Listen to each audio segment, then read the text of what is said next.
તમારો જેટલો સરખો ફાઇલ બફ થયો હશે ને એ પ્રમાણે તમારા નેલ આર્ટ ટકવાની શક્યતા છે. નેલ્સને ફાઇલ કઈ રીતે કરવો જો તમને નજીકથી બતાવું છું. આ ફાઇલરનો શેપ છે, જે આ ભાગ છે ને એ નેલ્સની તરફ રહેશે ક્યુટિકલ્સ પાસે. અને ઘસવાનું કેવી રીતે છે જો, કોઈ બી લાઇનમાં જ ઘસાય છે ને કોઈ બી એક જગ્યાએ બે વાર ઘસાતું નથી.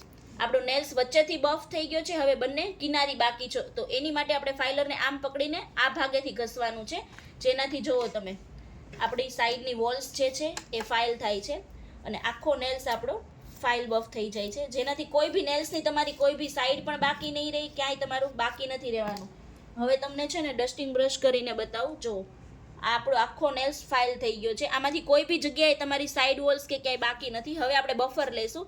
બફરને પણ સેમ એ જ પોઝિશનમાં ફેરવવાનું છે, જેનાથી છે ને તમારો નેલ્સ આખો સોફ્ટ બફ થઈ જશે. નેલ્સનો જેટલો બેઝ તમારો તૈયાર કરેલો હોય ને એના ઉપરથી તમારા નેલ આર્ટ ટકવાની શક્યતા છે. અને જેટલા નેલ આર્ટ લોંગ ડે અને નેચરલ નેલ્સમાં ટકા હોય તો એની માટે આ ફાઇલ બફ તમારું સરખું થયેલું હોવું જોઈએ છે ને, ક્યાંયથી બાકી પણ નથી. અને આ દીદી આપણે ત્યાં છે ને 2800 વાળી કીટમાં શીખવા આવે છે. સરખું શીખવાડીએ છીએ ને દીદી, જેવા પૈસા ભરીને શીખીએ એ જ રીતે. એમનો આ બેઝ જ હું પાકો કરાવું છું, જેનાથી છે ને નેલ આર્ટ તમારા 20 દિવસ 25 દિવસ સુધી લોંગ ટાઈમ સ્ટે રહે, અને એ પણ નેચરલ નેલ્સમાં gel polish. Okay bye, thank you.